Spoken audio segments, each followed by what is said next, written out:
Join me as I make some super cute stickers using supplies I already had on hand in my kitchen pantry. It only took a few minutes and I couldn't believe how easy it was. I'm Angeliki Andreadaki and welcome to my studio.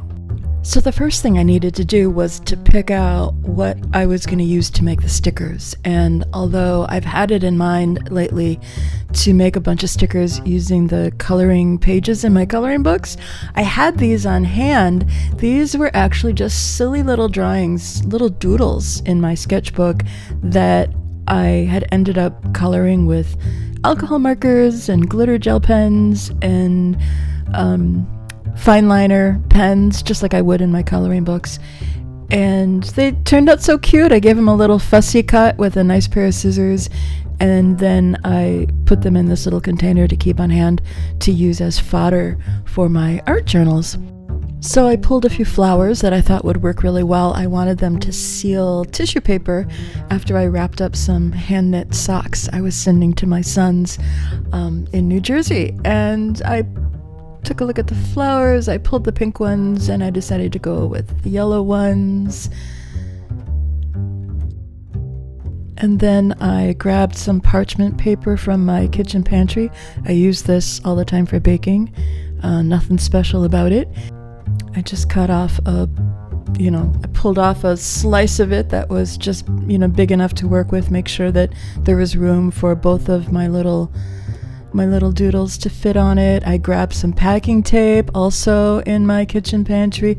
This is just leftover regular old Scotch packing tape that I used to pack up boxes when I moved from New Jersey to the Nashville area. I pulled off a couple pieces and kind of just put them like this. Just made sure that there were no wrinkles. It was just really smooth. I only did an area that was big enough to fit the little designs on, and then there we go. I arranged them. It doesn't matter how you put your designs, just so that there's enough room so that when you end up cutting around them, there's enough room to leave some of the tape on. You'll see as I get to that point. And then you take the same packing tape and put it over your little images. Tape them to the paper, the paper layer that you have there. So you have the parchment paper on the bottom, and then a layer of the glossy packing tape, and then your designs, and then the packing tape goes on top.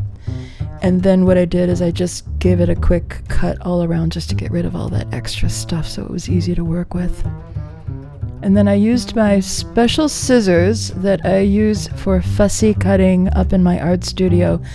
I use it to do this kind of fussy cutting for collage fodder for my art journal mostly. And because they're so comfortable and they maneuver so well. And the way to cut around this is you just want to leave some tape around the outer edge of the image.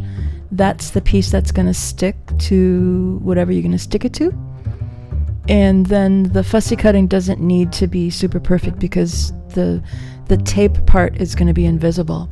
The fussy cutting is more important when you're actually cutting out the image before you get to this stage. So I went around and cut the things out, and it was like getting stuck to my fingers a little bit there as I was doing it, but it went really quickly. It was not difficult at all. So I just did a few finishing touches, and there it is. It's cute, right? I just did the same thing to the other one. It went really quickly. This one had even less detail. And there they were. So then I got the tissue out and just made sure I had everything the way I wanted it so that when I folded over the edge, it was ready to go. And then I just peeled off the parchment paper. And it was super easy. It was not hard at all to do that. It just came right off. And And then I just kind of wrapped it up again, put the sticker. It was kind of, I didn't have much room actually. I did this kind of on the fly on my coloring desk, not in my art studio where I'd have more room. And then I did it to the next pair of socks and realized I only had one piece of tissue, so it was a little delicate. It makes it less neat, I suppose. You need to have at least 2 pieces to make it look good when you wrap it up. So I had some difficulty here when I was folding things up and attaching the sticker. The sticker turned out great, but then the wrapping job looked a little wrinkly, and luckily the packing tape just came right off enough so that I could adjust things and lay it back down. And it still wasn't perfect, but I knew that once I put everything into a cute package, it was all going to look great. And then there we go. That was it.